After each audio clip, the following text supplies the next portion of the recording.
We'll see the one of the near majority community.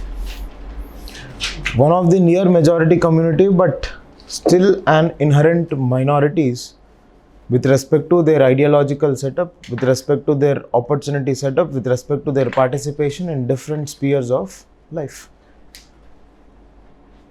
That section of society is your women. Women, although you have around 49% with respect to the population, but when you look across sectors, if you take agriculture, it is 16%. If you take judges, it is 7%. If you take police, it is 7%. If you take women in research, it is 14%. Then if you take the labor force participation ratio of women, it is 18%. Or if you talk about formal sector of women, it is around 22%. So when you look at the different statistics of women, one thing that comes to your mind is why women with a population of nearing 49%, that means almost an equal. That's why I said near majority community. Although it's a near majority community, or although it is numerically at par with the men, but when you look at the numerics of the participation of women, the numerics of the extent of opportunities for women, the numerics of extent of resource partitioning with respect to women, we find that they have a minority stakeholding. Because of this inherent minority stakeholding of women, or because of their limited participation in different spheres of life, they make, or it makes this particular section a vulnerable section. The most vulnerable section, or the evident vulnerable section of Indian society is here women. I will not say scheduled caste, I will not say scheduled tribe, I will not say OBC, I will not say Muslim minorities, I will not say religious minorities, I will not say linguistic minorities. Why? Because every section of this vulnerable section, or every section of this marginalized section has women. And every section of this marginalized communities, like your OBCs, like your SCs, like your STs, like your Muslims, like your Christians, like your Buddhists, having women who are completely marginalized. Now the common factor among all the vulnerable sections is the vulnerable section of women. Now with such broader understanding, now as part of the topic of women, we will be basically looking at what is the status? What is the status of women? Can you reduce this pen size? Okay. Acha, this minimum only. Okay. But it's okay. I think I'm more comfortable with this. Generally I go for guest lectures in scientific field. So there we get to use Note 5, not Note 3. So I'm more comfortable with this interface. So the first thing we'll see is status. Then we'll see what are the issues persisting with respect to your women. Or maybe before seeing the issues and the status, or in middle, we can see certain historical background to an extent, so that this can help you to write a very good essay also. Okay, so we'll deal that material in such a kind that you can write an essay on women. Now we'll talk about issues. Then we have the measures. And before measures, we'll also see the consequences of women being treated as a marginalized section in the society.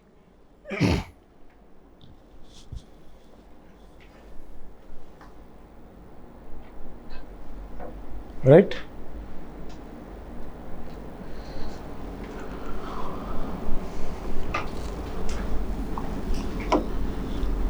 Now the first thing, you're basically supposed to look into the status of women.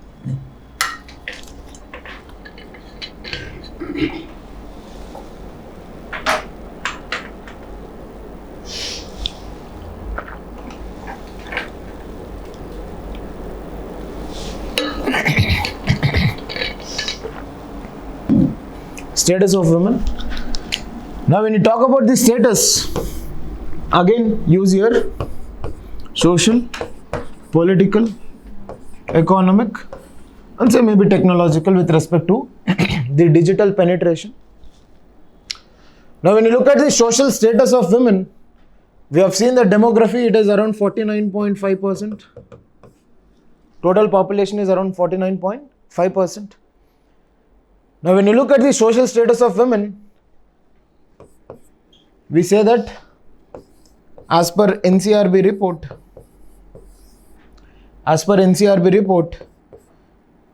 there are 88 crimes per hour against women. 88 crimes per hour per women. Right? Now when you look at the political representation, the overall political representation of women is around 11% on an average. On an average, it's 11%, but when you look at the world average, it is around 22.9%. 11%? Huh? 11% in which year? I'm telling on average. I'm considering legislative assemblies, parliament, everybody. All. No, 3-tier, I'm not considering local governance. Because when you look at local governance, it gives you a positive connotation of women, or it gives you a substantiation for the necessity of women reservation in politics. Because when you look at local governance, it's around 43%. The representation of women in your local governments is 43%. Now, when you look at the economic status, the LFPR of women is declining from 23% to 18%, which is today. Labor force participation ratio, LFPR. Decreasing from 23 to 18. 23 to 18. Now in social you can even include the police, or the women police is around 7.1%, or women in police is around 7.1%. Then judges in police is also around 7%. Judges. Then when you talk about the participation of women in agriculture, it is around 16%. It has increased. From 13.4 to 16% it has gone up. The participation of women in agriculture. Then when you talk about the technological representation, in research you have 14.2% of women. In research 14.2% or around 15%. Then when it comes to the usage of digital technology, it is around, or the proportion is hardly around 22%. With respect to digital usage. That means 78% is being used by male members, whereas your 22% of the digital technologies are used by your female members. Can you come back to this agricultural point? I mean, there is a phenomenon of feminization of Yes, that is what it is. That is why we call it as feminization of agriculture. participation has increased. From 13.4 to 16%. That's why we call it as feminization of agriculture. So 22% is Of digital technology usage. I mean, say out of 100, 78 digital technologies are used by your men, 22 are being used by women. So as per proportion, it is 78 is to 22. So I don't understand what that is. Can you repeat it? Now suppose if say there are 100 smartphones being sold, 78 are being used by men. Only 22 of the smartphones which are being sold are only used by women. Because it basically shows a gender bias that is inherent with respect to your digital penetration. or it's a kind of digital divide which we have discussed when we are talking about urban, rural, rural, urban. Here it is with respect to genders. Right? So this is all about status. And if you know these statistics, this is more than sufficient for you to write a beautiful essay. You can write a beautiful essay.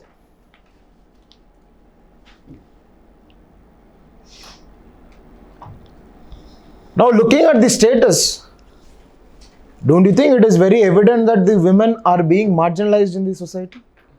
Yes. Is there any proportion which is above 40% except for this? No. Forget about 40%. Is there any proportion which is nearing 10% or 20%? No.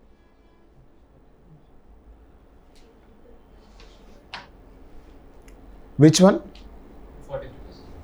43% is women representation in local bodies. The 11 is the average. With respect to local governance, it is 43%. That basically necessitates the reservation provisions for women in politics. Because when you look at your local governance, your Article 243D and Article 243T, it basically provides for kind of inherent reservation that has to be given for your women. Is this clear? Is this clear? So this is with respect to the status.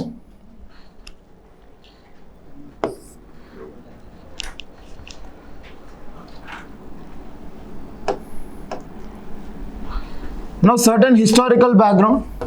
Now you people tell me what is the historical background of women or the status of women, so that this historical background can become an introduction for your essays.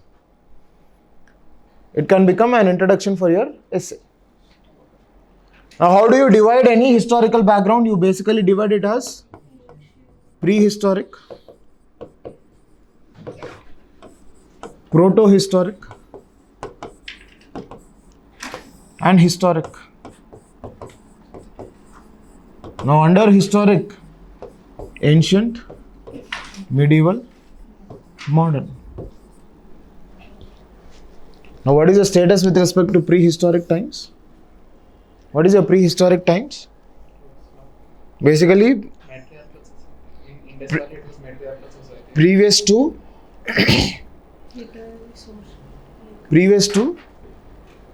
your IVC, mostly an egalitarian society.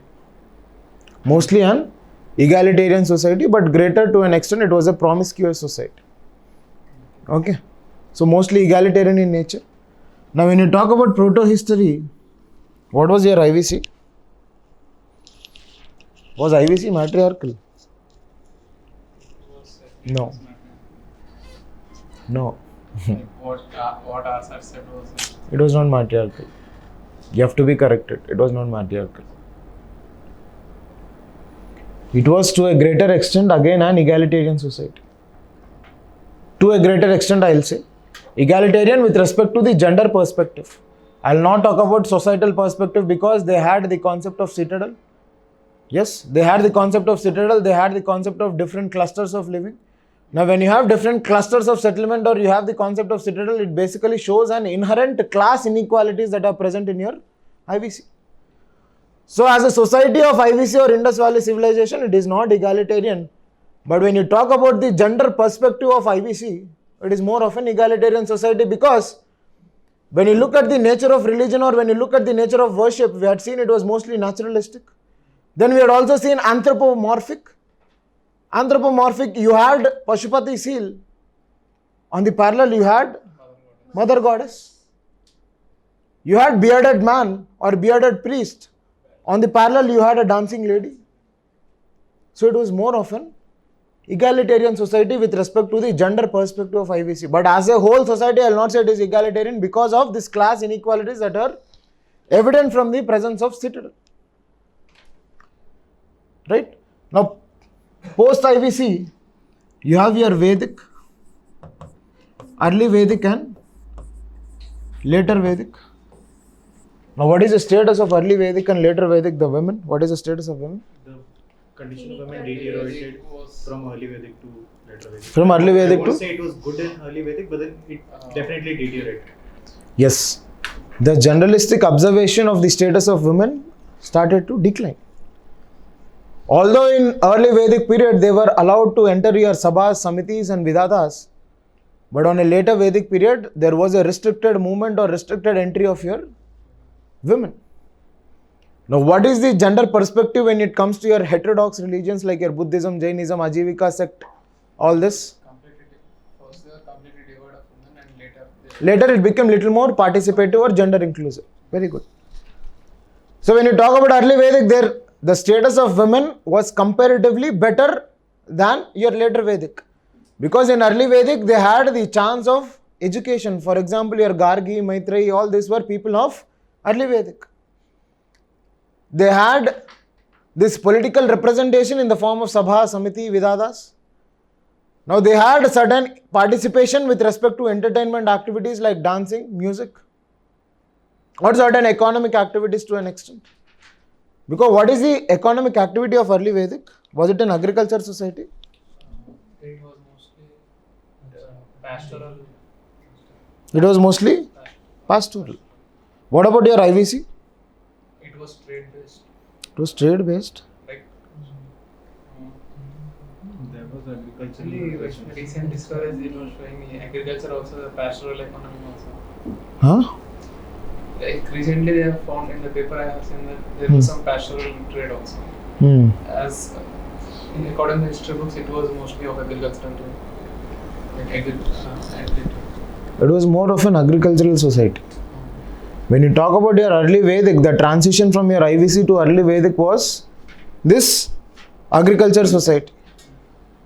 Or early Vedic was more of a pastoral society because you have read about something called as Gavishti, the war for cow or Gavishtis. And when they talk about the prayers or the nature of major gods in your early Vedic period, basically you had most of them centered around the pastoral lands. And when you look at the prayers of the early Vedic period, they did not have an prayer that is related to the eternal life or life after death, but they mostly concentrated on materialistic tendencies.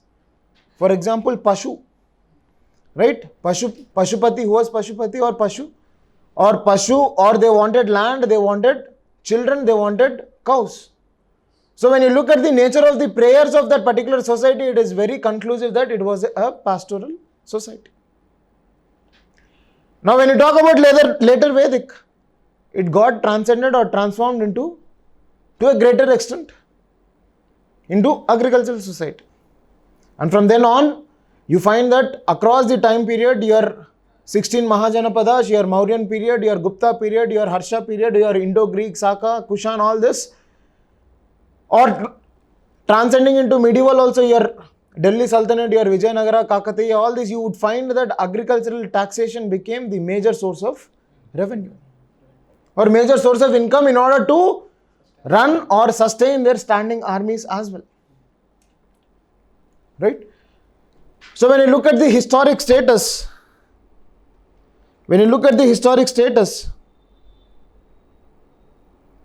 so when you look at the historic status of women, you would find that it was declining. Now it became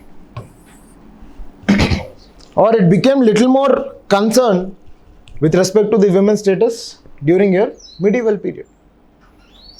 Now post your medieval period, you're modern, and because of socio-religious movements, when you classify your socio-religious movements, the broader aspect of your socio-religious movements were centered around two themes. One was anti-caste, or in order to get over the consequences of caste oppressions. The second one was for the welfare of women. So as an impact of socio-religious movements, for example, your Savitribai Phule, right? There were a number of people who strived for welfare and betterment of the status of women. Now post the socio-religious reform movement, you find that the concept of women rights started to evolve. The concept of human rights which have to be given or which have to be exercised by women as a community of the society, or the women's society started to become little more aware about these rights. And the main fundamental foundation for that realization in the women community for exercising their rights was your socio-religious reform movements. So when you are writing an answer on women, if you have to state any reason for the betterment of the women, your first point has to be it is an impact of socio-religious reform movement. And give an example. Give an example. Give an example. This year in ethics, they had asked a standalone question on Savitribai Phule. The contributions of Savitribai Phule towards gender justice. And I think I was very lucky to write that answer because I hardly knew any points about Savitribai Phule. But I think there was one anniversary just I think 12 days before the exam. My brother had put a status of Savitribai Phule. Okay. You believe it or not? Yes. He had put a status on Savitribai Phule, and my brother is not such kind who keeps status on these freedom fighters. That was very random thing. And I was lucky enough to read because that is perplexing, because my brother has kept something on Savitribai Phule, then it is perplexing only. I have seen it. Then luckily I was able to answer. That was a 10 marker. Destiny. This happened to somebody or discussion, gestation period question. Gestation period question. Some IFS officer kept, a forest service officer kept an Instagram post on this elephants and all. After a week or so, in the exam there was this question. Okay. For somebody on 4 hours. Okay. Happens. Yeah. So, this is the overall status of women. Now, if you want to start off or you are not getting anything to start your essay on women, simply start off on the status, giving this perspective. Now, if they are asking you, or the theme of your essay is going to be reforms that are to be brought out with respect to the women issues, or the things that are to be undertaken in order to look into the betterment or welfare of the women, you can safely start your introduction with this.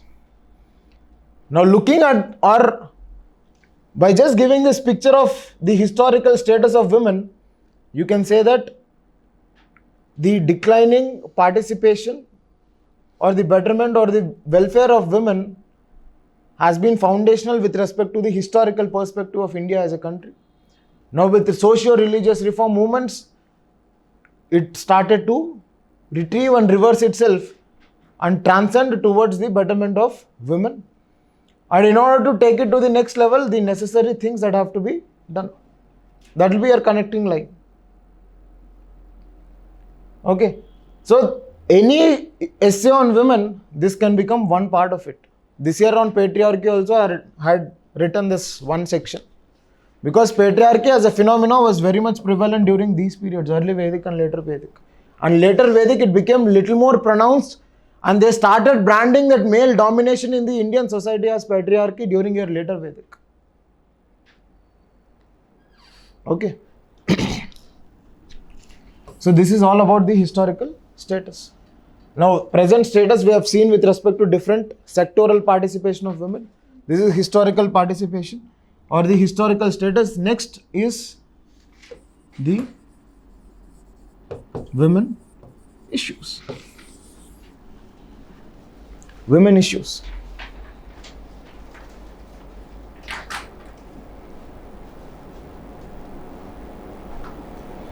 Women issues.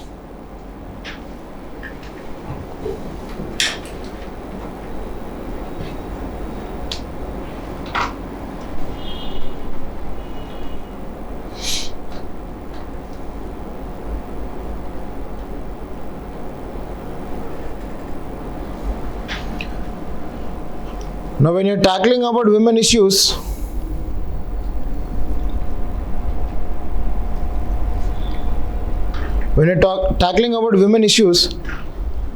you basically can divide it into life cycle approach.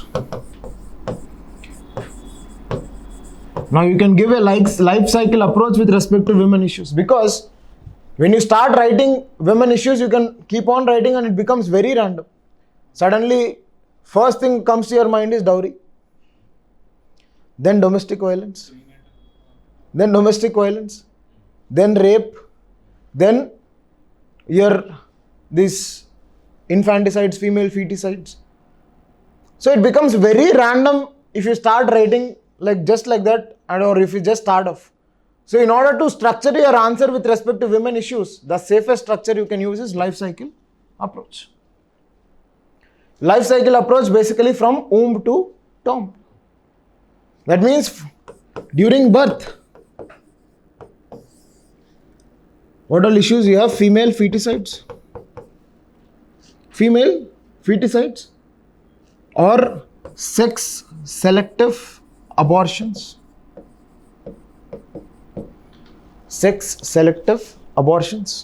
Female feticides or female infanticides.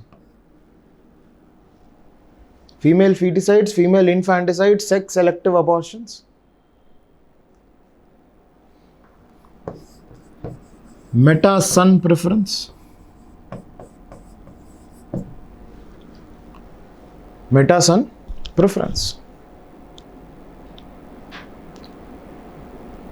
Any other birth issues? Yes, mostly these only. Then during your So meta-son preference, does it include how they treat the child also? yes. We'll talk about nutritional gender bias.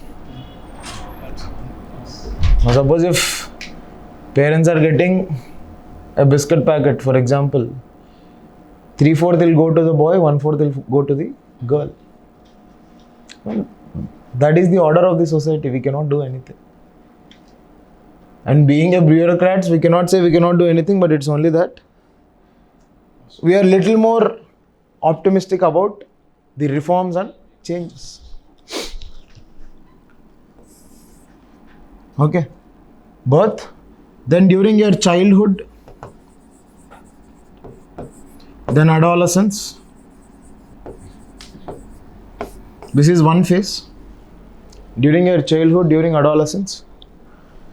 Now, different issues here. I said nutritional bias.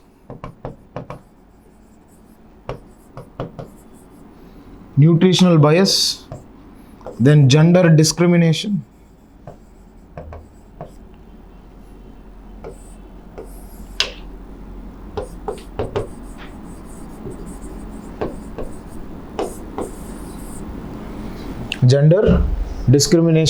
Nutritional bias.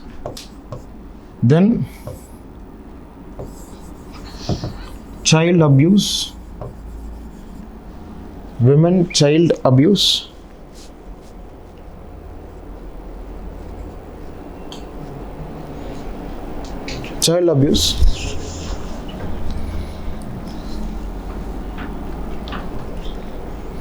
Gender discrimination, for example, sending a boy child to a private school, girl child to a government school. Yes, gender discrimination. You are basically discriminating the levels of opportunity that is given on the basis of gender, right? Now, when it comes to adulthood, it is something called as glass ceiling effect. We'll see what is glass ceiling effect. Gender stereotyping. Glass ceiling effect, gender stereotyping.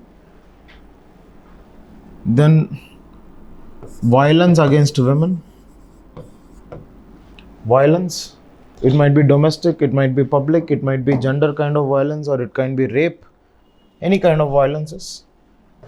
Then dowry as an issue. Or dowry deaths.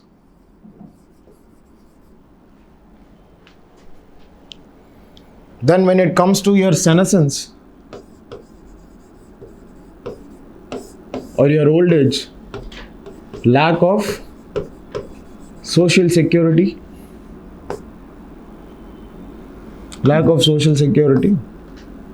think it's present for both and women. But women to a greater extent.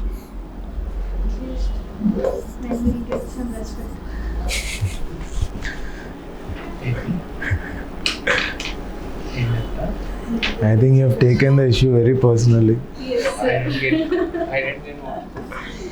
That's okay. ముసలోళ్ళు అయ్యాక How will the get summit? అమ్మకి మీరు ఆలోచిస్తారు అనేసి. Wow. Wow. She's so funny. That's why I'm telling she's taken it personally. That's okay. Lack of social security and lack of emotional support. Lack of emotional support.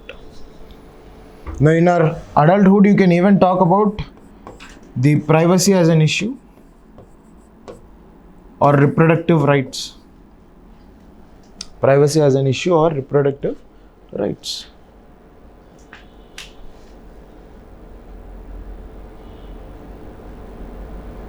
I think you got around 12-13 points.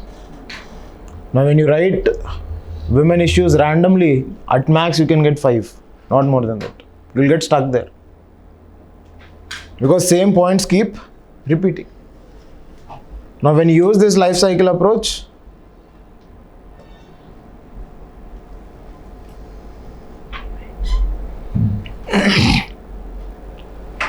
okay, so this is all about the women issues.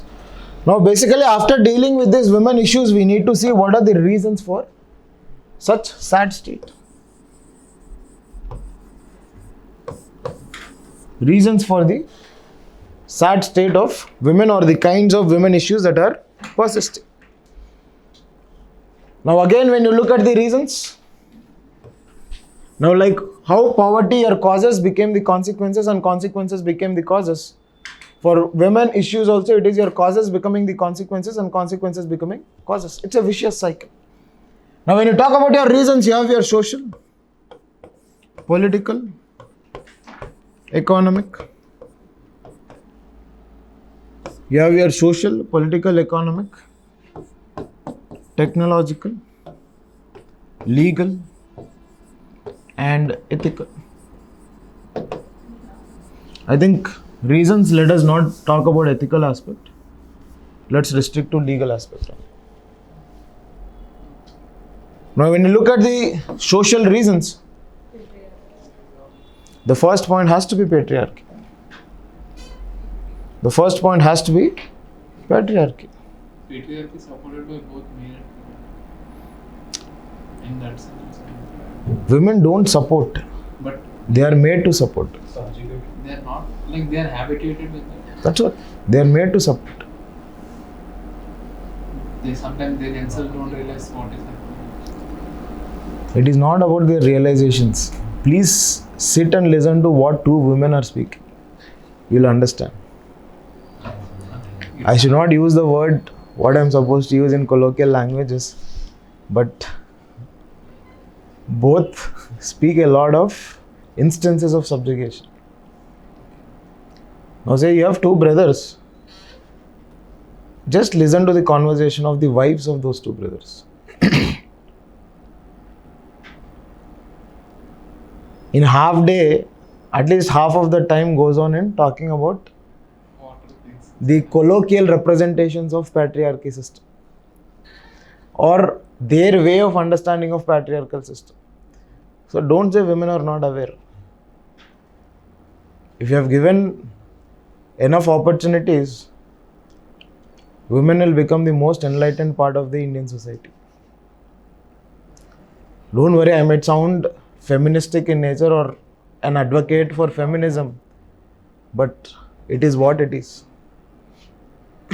lot of movies also talk about this. Women has the capacity to make and break the society, right? So when you talk about this social reasons, what are the social reasons? One is patriarchy. One is patriarchy. This gender sensitization.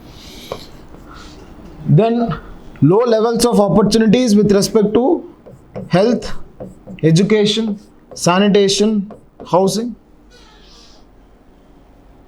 So doesn't that come under economic? No. Health, education, sanitation, all these are social needs. Low access to it. Low access to it. Then, stereotyping. Stereotyping.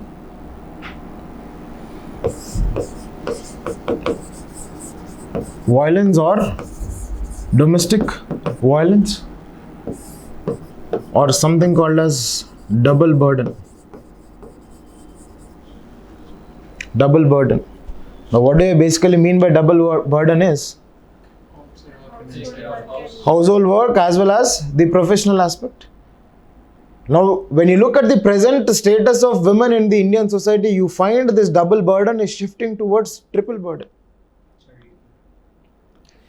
That is part of domestic. Not only the domestic aspect, not only the professional aspect, but the public aspect is also becoming very important.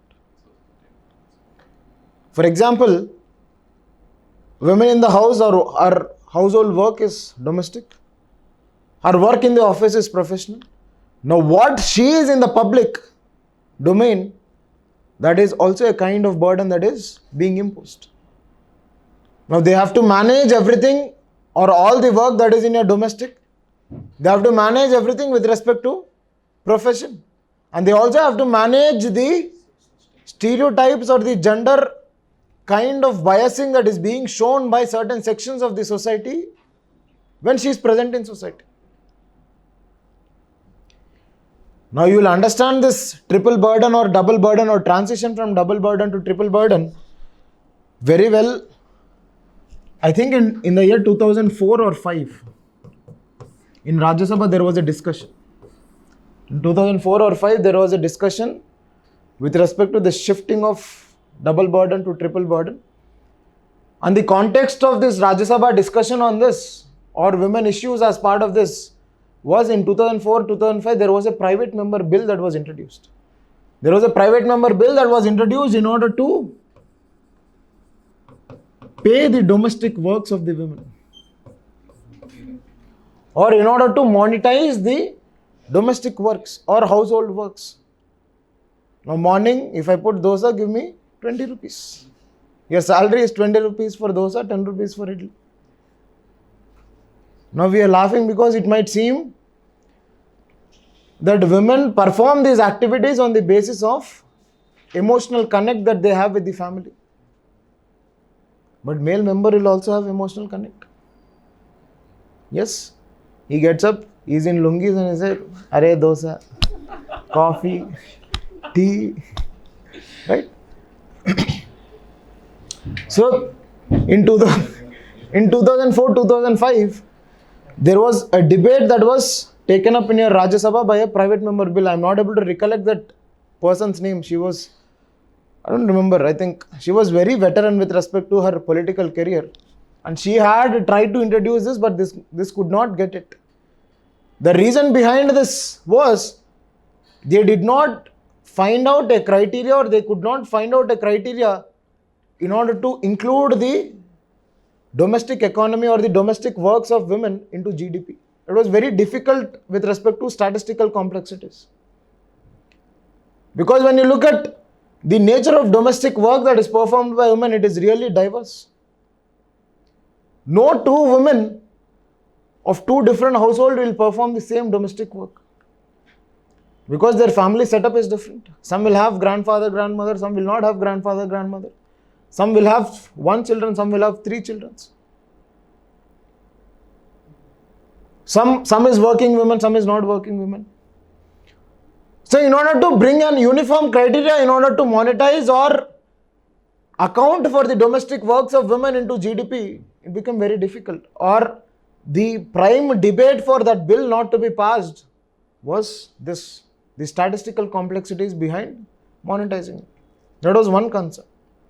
The second concern, when you read those debates in 2004-2005, the second concern they said, when you monetize all the domestic activities of women, the family and marriage as an institution is going to degenerate. Now they have I think they have thought it with respect to in a patriarchal mindset.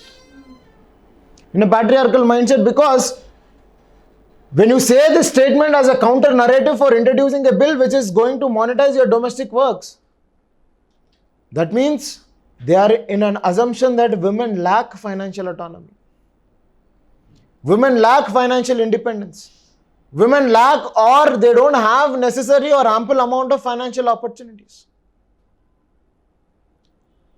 Now, when they said that if you monetize the domestic works of women, the family as an institution, the marriage as an institution is no more going to be relevant. There is going to be an ethical fabric degeneration, there is going to be an emotional breakage when it comes to the marriage as an institution and family as an institution. And whatever debate they have said, they were in a pretext that all the domestic works that are performed by the women are with an objective to uphold the emotional connect of the family, which is very abstract argument. Don't you think so? Don't you think so? Because when you look at this abstract nature of the debate, it is very inherent that the objective of women to maintain the emotional connect with the family, an equal responsibility is with the male member of the family, because he is also one of the procreators of the family. Yes. So at the end of the day, that could not be passed, right? And one another instance of this women debate was 108th constitutional amendment. If you get time, please read these debates. 108th. And there only Huh? constitutional amendment. Yes. I think there are only 1 bill till now. Bill. Oh, okay. We have 125. I think 126th was recently introduced. 125 was your 6th schedule issue, I think. Arunachal Pradesh. Wala. So when you look at the debates of 108th constitutional amendment bill, where basically looked for 33% reservation for women in politics. But that also remained a bill. It lapsed, it could not be manifested.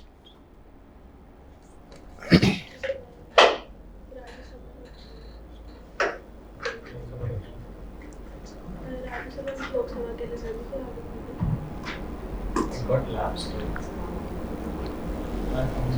First it was originated in Rajya Sabha only. Which one? 108th? 108th was in Rajya Sabha only.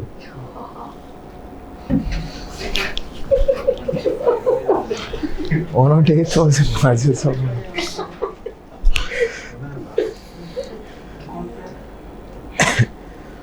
I think I'll make her as the ambassador of this class, at least till women issues. Okay. Sir, you have which one more important character? actually? Most important person is not coming. She was an activist, Sumana. actually. Yeah, Sumana. She was a woman activist. Famous feminist. Who that? Sumana Kasturi. Sumana Kasturi. That married girl? She came for my internal security classes. Yes. Yes, sir, she gave. Acha, who used to sit at the back row? No, actually. Yeah. She even gave an introduction video, sir. Yeah, there is introduction In video the of Dhanvantari that. Foundation, she has given Course of introduction. PIL చేసింది. I don't know. She used to sit in the back room. She used to sit along with this girl, I think. Yes. Next to you, that Specky. Yeah. Okay. Acha. She was a woman activist, actually. Okay. Feminist of our class. Debate with her. Huh? There would have been a good debate with her. If she Today, yeah, I could have got certain insights maybe then. Probably. Or maybe looking at my class, maybe she also would have made a member of her feminist pills. I mean, I would have become part of it maybe in future. That's Huh? Right. Let's continue. Now, when it comes to the political reasons, then don't you think the social stereotyping or the gender bias that is prevalent in your society, or the patriarchal mindset that is prevalent in the society, it is leading to the low political representation of women? That is one another reason. I'll tell you. So, low political representation. Now, why do you think a political representation is very important for some person to talk about policy framework or for some person to talk about policy changes. Because when you look at low political representation or when you look at the instance of political representation, it basically acts as a platform for a person to highlight the concerns of that particular issue. Now, when you are just having on an average 11%, that means out of 100, there are 11 female and 89 male members. Do you think the women has a voice to speak? Do you think the women has an ample amount of voice to speak with respect to put forthing their concerns in the parliament? Or do you think they have necessary platform that is created for creating a gender neutral laws? Now that is the reason why they advocate for greater levels of participation. Unless and until you provide political participation, there is not going to be a political will or there is not going to be initiation with respect to changes that have to be brought in with the concerns of women.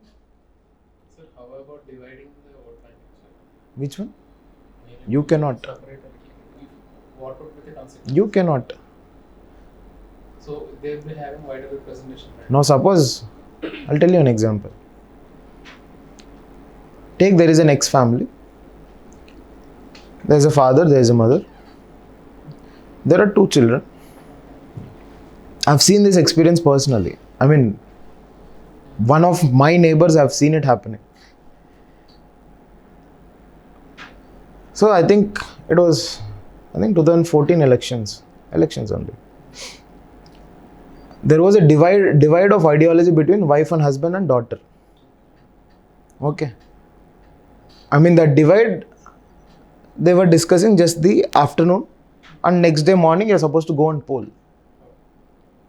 Next day morning when wife and the daughter got up, their voter cards were missing.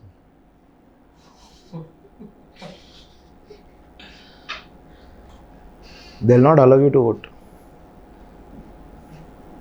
Sir, like if you separate the electorate itself. You cannot. You cannot. In fact, when you separate the electorate, you are further increasing the discrimination. But they have some.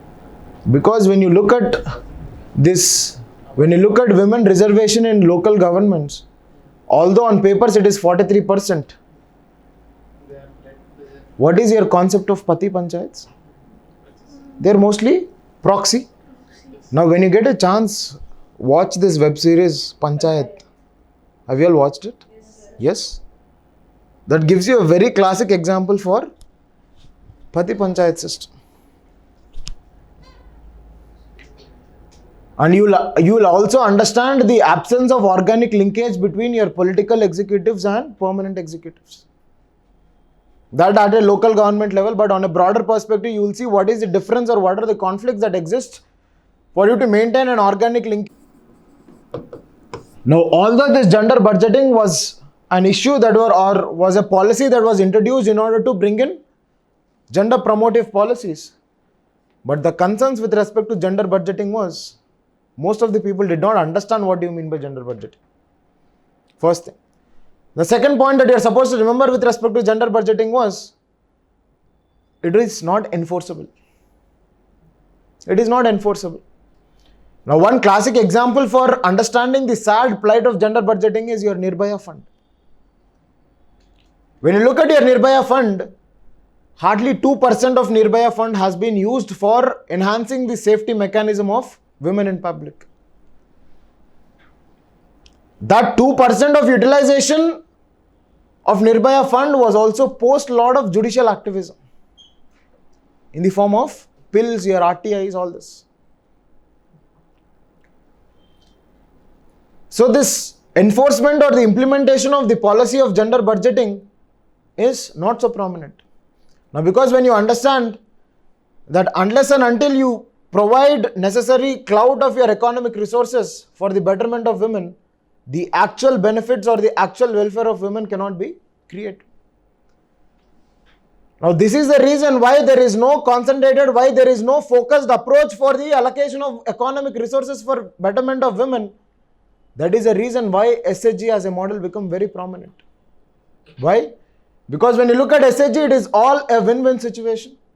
And you have seen the transformation of Bangladesh, which is a neighboring country, happening because of these SHGs or because of cooperatives, because of your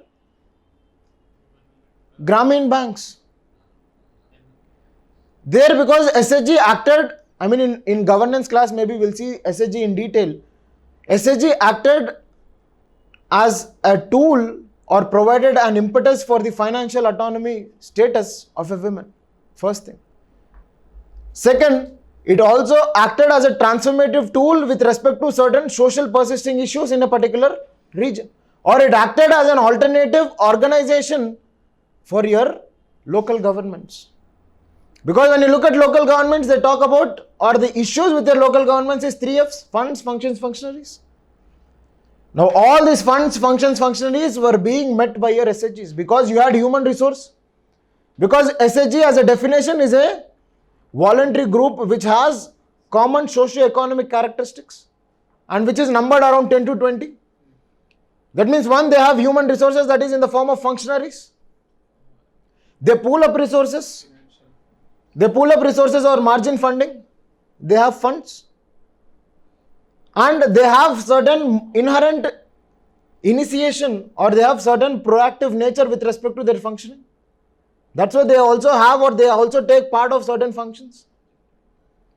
So when you look at SHG as a model, it has become an alternative organization for your local governments. Okay. So this gender perspective or gender promotion policies are extremely important.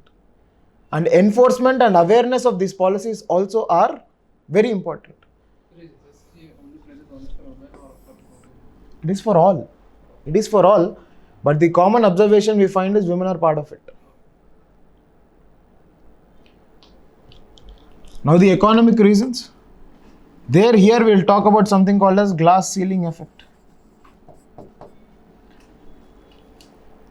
Here we talk about something called as glass ceiling effect.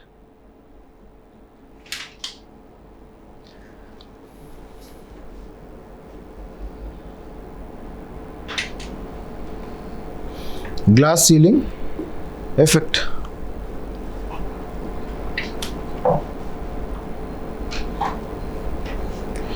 Now when you look at this glass ceiling effect, basically it is regarding the professional hindrances or it is regarding an transparent blockade that is set for the growth of women professionally. Now for example, if a male candidate and a female candidate attend for a private company interview, for example. Now when you look at a women candidate, if they take in or the women as an employee, the company would have a lot of obligations. First thing is her safety. Yes. Now when women can become a burden for father, there is no wrong women becoming a burden for a company. That is their feeling. Yes. So, one is they have to look into their safety. Second, they'll have certain break with respect to the maternity. Yes. Or the whatever maternity cost they have to bear, the company has to bear. Second. The third, they have to provide a form of creche facility. Yes, a creche facility in order such that the working women takes care of the children. All this will have a net economic burden on the company. So instead of having such economic burden on the company will try to hire a male member rather than a female member. This kind of effect is what is called as glass ceiling effect. Now why is it called glass ceiling effect is,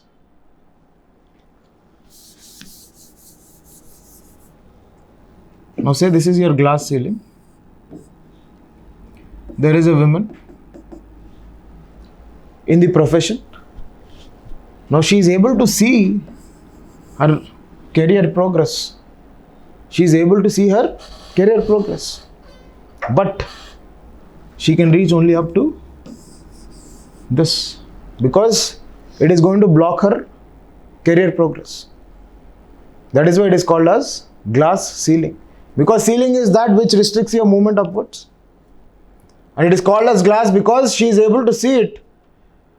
And it is also visible that this particular women candidate in that particular profession is not going to be allowed to go up. Or is not going to transcend in her professional career. That is why it is compared with glass ceiling effect. That is one of the economic reasons. And because of glass ceiling effect, don't you think it will disincentivize the women for better working, better economic productivity? Now, because of this disincentivization, and when we look at the declining labor force participation ratio, that is from 23% to 18%, one of the reasons is this. One of the reasons is this. And when you look at the second reason for declining labor force participation ratio, apart from this disincentivization, the second type is voluntary unemployment. They're willing to. Because most of the women are not able to balance this triple burden in the society. And most of the women are complacent about what their husbands or what their life partners are earning. Now, when you look at the standards of living or when you look at the wage growth rate, most of the women get complacent because we have a decent amount of standard of living and there is no need for me to work. Because when I go to work also, I have been suppressed with this glass ceiling effect. So rather than struggling so much, let me sit at house or sit at home and look after kids. Right? And the second economic reason is something called a slippery floor effect.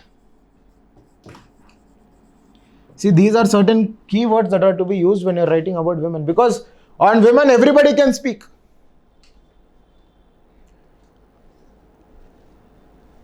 On women everybody can speak. How many of you have seen that Nirbhaya documentary? Have you seen that? Did you hear to that lawyer's perspective? He compares women to a flower. When such a learned candidate can speak about women like that, there's no wonder the sad status of women. If you get time, just watch that. I think now they have removed it. I don't know, but search for BBC documentary on Nirbhaya. It's not there, sir. It is not there. I think they have removed it. Because it was some way impacting the perception of India as a safe and secure country. And it was classically portraying the ignorance of Indians to a certain extent.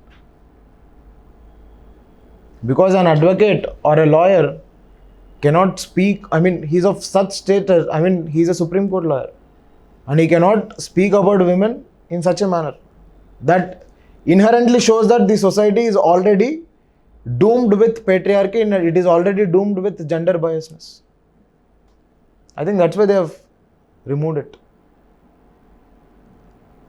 That was BBC documentary only. Yes, BBC documentary on Nirbhaya.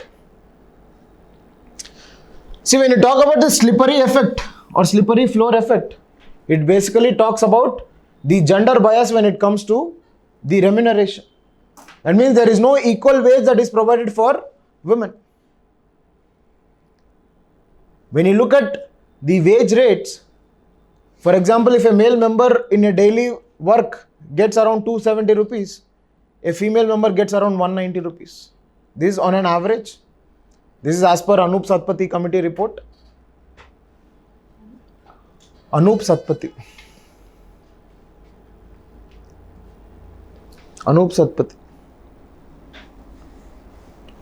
270 and 190.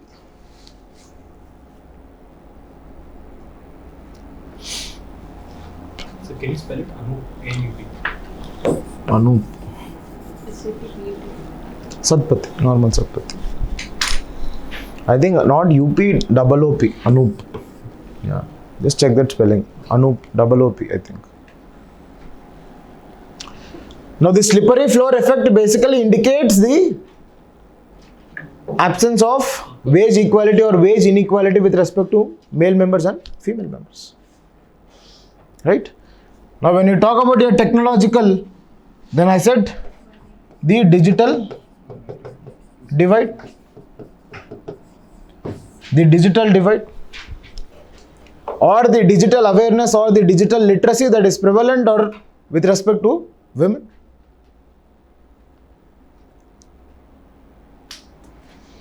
Then when you talk about legal, weak criminal justice system.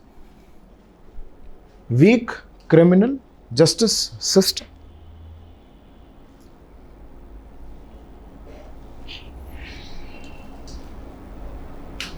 I think in 2016 there was an essay on women, I think.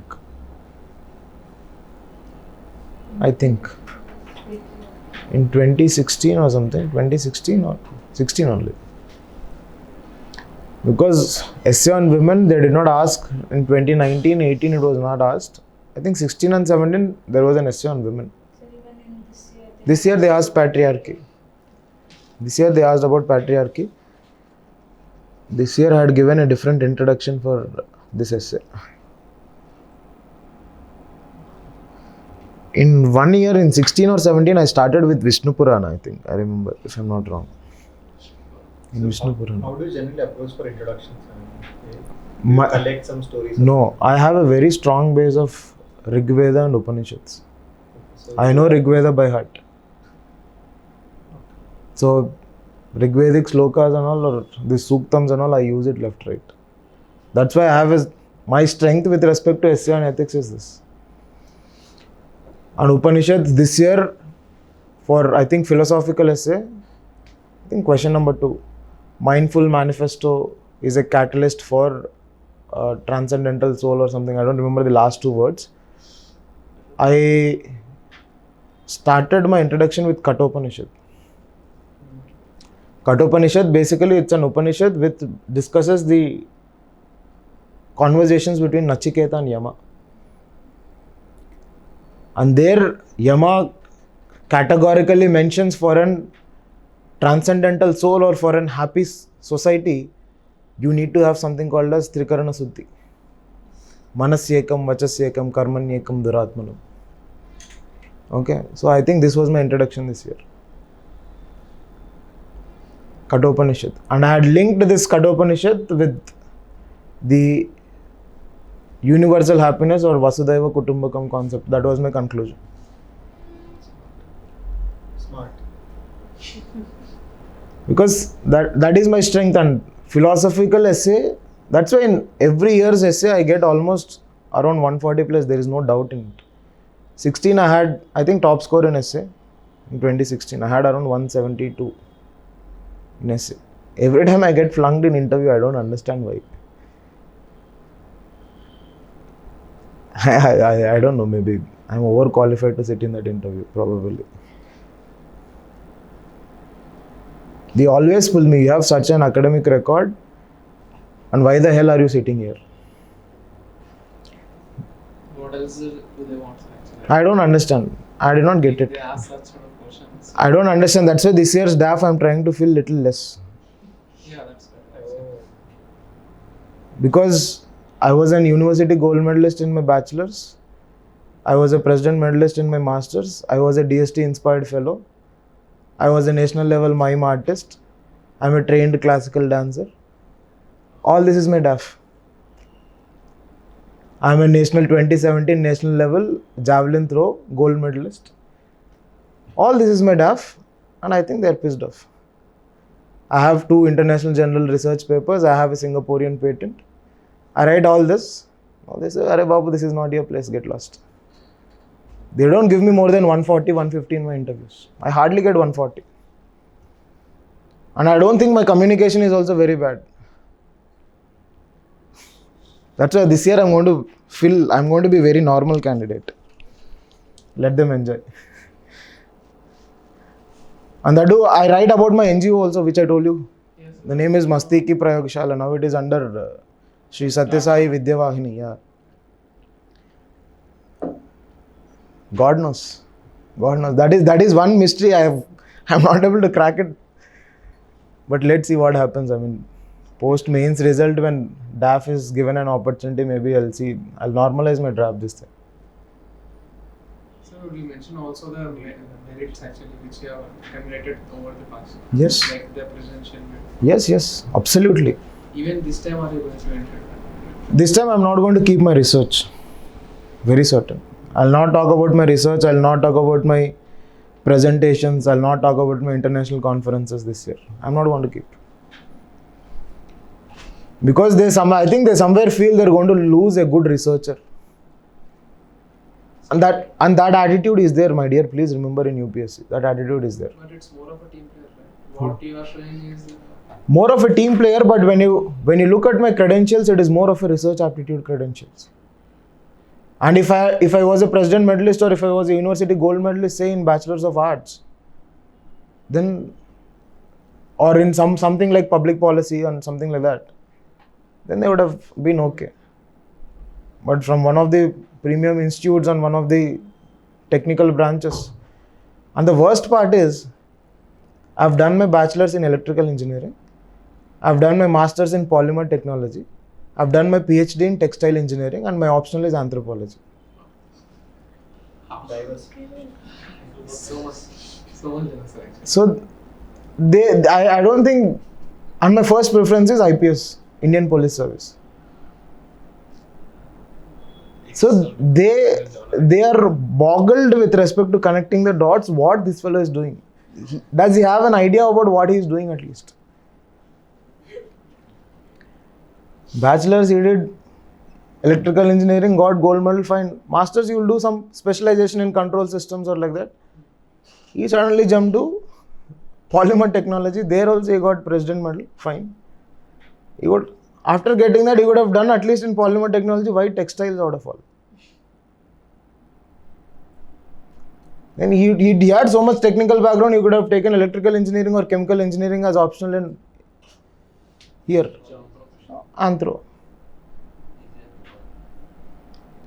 Easier to cover. That was my strategy, but yeah, we cannot say that. And now he is preferring for Indian Police Service. Yeah, they know it. That's what. Now in 2017 interview, the worst part was I got Manoj Soni board.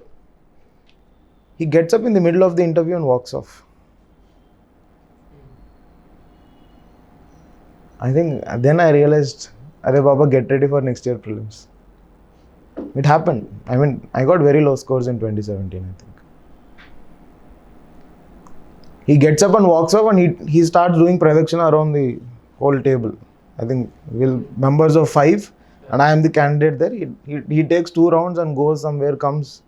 The chambers will be very big, no? They go somewhere and comes, and then he comes back and looks at me like this. I mean, 2017 initial starting was only very horrible. When I went in, I think for 1.5 minutes, he literally scolded me. He did not allow me to sit. And then I realized, 2017, back of the mind, I was realizing that it is going to be a stress interview, because I was expecting 1 year at least stress interview. 16, it did not happen. It was normal interview. 17, I was expecting a stress interview, because looking at my credentials, they basically look at your emotional coefficient, because my IQ is somewhere proved there. Now they want to check he is taking all of this success to his head or not. That is very important for them.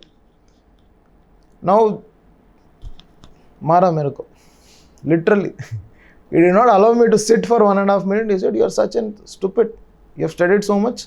You don't have minimum common sense. See this candidate, what is he? How reckless he is, how careless he is, this.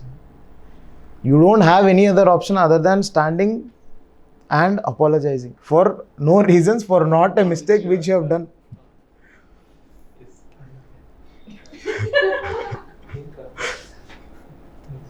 Okay.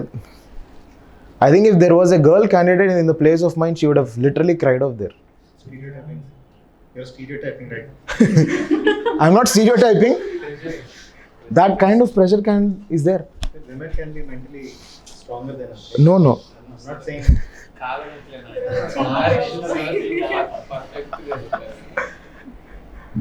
Because see, I'll tell you the reason behind me talking about this.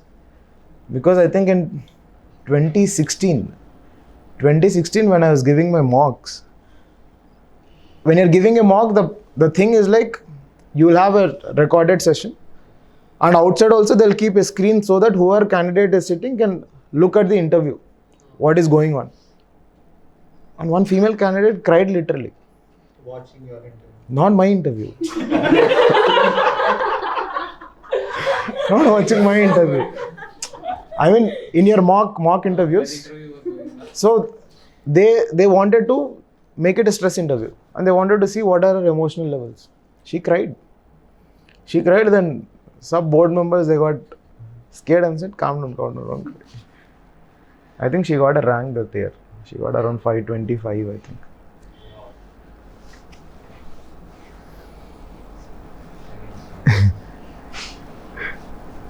So it was not stereotyping, it was an experienced based learnings. Okay. Where I was, why I entered this topic, I don't remember. I think it's. I don't know. It's okay. Let's get back legal. One is weak criminal justice system. Yeah, Puranas. It was Right. about essay introductions. Essay introductions, correct. Yeah, one criminal justice system. I think 1 year essay I started with Vishnu Purana, where Vishnu Purana basically categorically talks about the nature of criminal justice system that has to be maintained with respect to a particular society. It talks about something called as Daiva Preeti, Papa Bhiti, Sangha Niti. And when you have Daiva Preeti, that means love for God or love for cosmic energy that is prevalent. Daiva Preeti, Papa Bhiti. It will automatically result in fear of sin. Now, when you have a fear of sin, what is your criminal justice system doing? It is basically creating fear of a crime. It is going to act as a deterrent for your crime. Daiva Preeti, Papa Bhiti and Sangha Niti. Now, when you have love for God and when you fear this of sin, the ultimate consequence of these two is societal stability, societal harmony and societal peace. So if you have to ensure an empowered women community, you need to have an extremely strong criminal justice system. But when you look at India case, we have just seen as per NCRP report around 88 crimes per hour. 88 crimes per hour. Do you think our criminal justice system is strong? No. The another issue with respect to criminal justice system is you don't have sensitized policing. There is absence of sensitized policing, or there is absence of training of gender sensitization in your police system. Now, when you look at most of the rape cases, or when you look at the rape and the consequent death, it is mostly unsensitized police is the reason. For example, that Disha case. Disha case was basically lack of gender sensitization in your policing system. Now, in order to cover that mistake of lack of sensitization in policing system, they have gone for encounters, perception management. That's okay. That's okay. No issues. That's okay. Now, there is an inquiry committee on that particular police station, so it's a report. That's okay. And as a citizen of India, I have Article 19 Clause 1, freedom of expression. Subject to clause 2. Subject to Clause 2, there is no reasonable restriction being violated here. I am not contempting court, and there is no contempt of police. My dear, if you have that contempt of police, then it is going to be a police state, totalitarian state, for sure. Now, without such a discretion or such a kind of free hand being given to police, your police system is, it's almost an monopoly, or it's almost like monarchical in nature. So, gender sensitization with respect to your policing system is another important reason for your women issues. Now, apart from gender sensitization, the participation of women in that particular system, for example, you are 7% in judiciary, 7.1% in your policing system, and hardly 1% in the top positions of your police. For example, after the cadre of your DIGs, there is only 1% of women which are present after the cadre of DIGs. See, all these are the legal reasons for the persisting women issues. And because of such a weak criminal justice system, such a police enforcement system, don't you think whatever laws they are making with respect to gender promotion policies are weakly implemented because of legal reasons? One of the reasons for the failure of your gender promotion policies as part of the political measure is because of weak enforcements. Yes or no? Weak enforcements. Now, why do you think, in spite of bringing a law on sexual harassment at workplace 2013, still you have sexual harassment at workplace happening? Weak enforcement. Why do you think Domestic Violence Act 2005, in spite of bringing it in order to look into the welfare of the women, still we have domestic violence persisting? Weak enforcement. Why do you think, in spite of bringing the Child Marriage Prohibition Act, still we have child marriage? Because of weak implementation, weak enforcement. So Uh, can you say it's a structural change? Which? Like it needs nudging between the society. Yes, absolutely. Absolutely, nudging has to be an impact.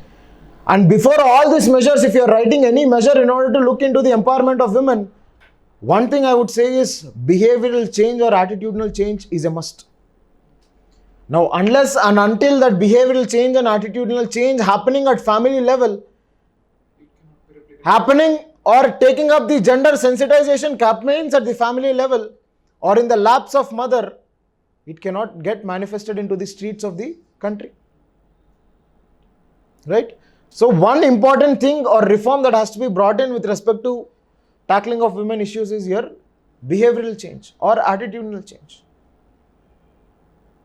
Unless and until you bring in change, unless and until you bring in behavioral change or attitudinal change, and unless and until you bring in cross-gender sensitization or cross-gender studies or cross-gender awareness, you cannot have a safer society in spite of how many other laws you bring in. That is a fundamental reason why, in spite of so many laws, still we have women issues persisting. And it is not only persisting, it is an increasing order of crime. There is around, I think, 26% increase in the crime rate against women. Why?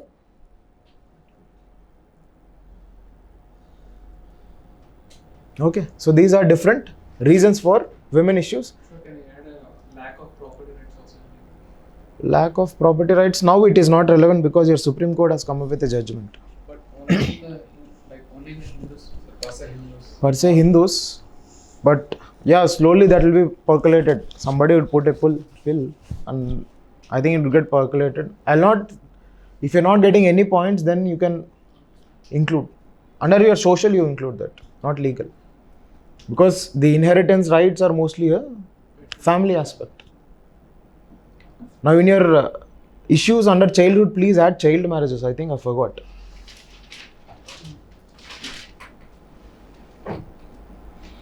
And one stat you add there, around 28% of the women marry below the age of 18.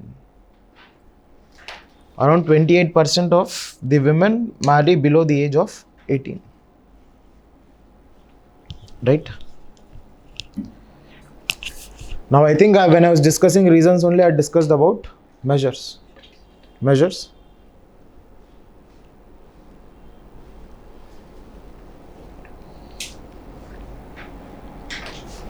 Is this clear?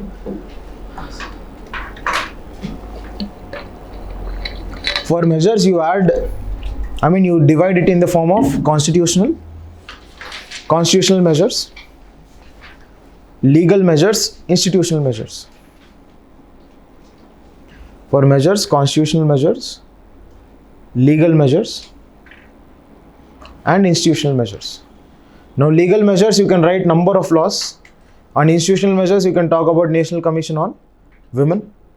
Now when you talk about constitutional, you can talk about Article 14, Article 15, Article 16, Article 17. Then you can talk about Article 19, Article 21, Article 23, because 23 basically deals with Begar, forced labor. You can talk about Article 24, right? Then you can talk about Article 41, Article 42, Article 46. Article 51 clause A, which basically talks about the promotion of dignity, right? Then Article 326, because Article 326 basically provides a kind of universal adult franchise, and India is supposed to be one of the earliest countries to provide universal adult franchise for your women, right? Then you can add Article 243 clause D, Article 243 clause T. In that case, right to education will also be. Yeah, Article 21 clause A, yes, RT you can add, right to education. Don't forget to add Article 42, because Article 42 became the basis for your Maternity Benefits Act. Article 41 would be equal 43D and T. Is 41 about equal remuneration? No, 41 it basically talks about certain marginal sections. 41 and 46. There is some in DBSP regarding equal remuneration.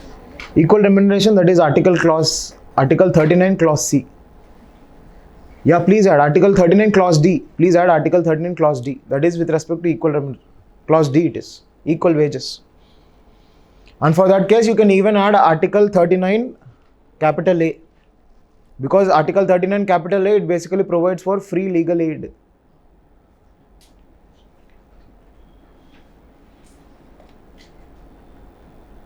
Right? We'll take a small break. Around 15 minutes.